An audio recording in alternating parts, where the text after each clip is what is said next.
AP deputy CM Janasena అధినేత పవన్ కళ్యాణ్ మరో నూతన కార్యక్రమానికి శ్రీకారం చుట్టారు.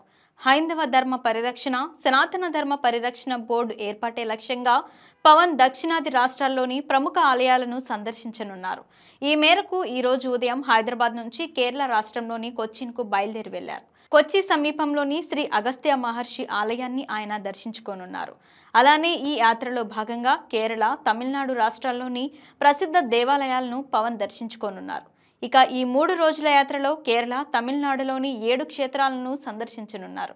వాటిలో అనంత పద్మనాభ స్వామి, మధుర మీనాక్షి, శ్రీ పరుస రామస్వామి, అగస్త్య జీవ సమాధి, కుంభేశ్వర దేవాలయం, స్వామి మలై, తిరుత్తై సుబ్రహ్మణ్యేశ్వర స్వామి ఆలయాలను పవన్ కళ్యాణ్ సందర్శిస్తారని ఆయన టీం వెల్లడించింది.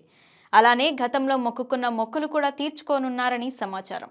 మరోవైపు పవన్ కళ్యాణ్ పర్యటించనున్న తమిళనాడు, కేరళలో డిఎంకే, కమ్యూనిస్టు పార్టీలు అధికారంలో ఉన్నారు. ఇప్పటికే పవన్ కళ్యాణ్ సనాతన ధర్మ పరిరక్షణ నినాదాన్ని డిఎంకే పార్టీ వ్యతిరేకించగా డిప్యూటీ సీఎం ఉదయనిధి స్టాలిన్ సైతం విమర్శలు గుప్పించారు. అలానే కేరళలో సైతం కమ్యూనిస్టు ప్రభుత్వం ఉండటంతో సనాతన ధర్మ పరిరక్షణ యాత్రను వ్యతిరేకించే అవకాశం ఉందని భావిస్తున్నారు. ఇక రాబోయే 2-3 ఏళ్లలో కర్ణాటక, తమిళనాడు రాష్ట్రాల్లో ఎన్నికలు జరగనున్నాయి. ఈ తరుణంలో ఎన్డీఏకి పవన్ యాత్ర ప్లస్ అవుతోందని అనుకుంటున్నారు. సనాతన ధర్మం గురించి డిఎంకే నేతలు వ్యతిరేకంగా మాట్లాడితే బీజేపీ ఆ ఛాన్స్ వినియోగించుకోవచ్చని అనుకుంటోంది.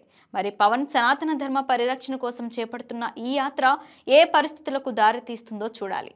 అయితే ఈ నెల 5వ తేదీ నుంచి 5 రోజుల పాటు కేరళ, తమిళనాడు రాష్ట్రాల్లోని ప్రముఖ ఆలయాలను దర్శించుకోవాలని పవన్ కళ్యాణ్ అనుకున్నారు.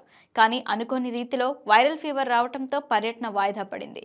ఇప్పుడు జ్వరం నుంచి కోలుకోవడంతో దక్షిణాది రాష్ట్రాల యాత్రకు బయలుదేరినట్టు జనసేన వర్గాలు చెబుతున్నాయి.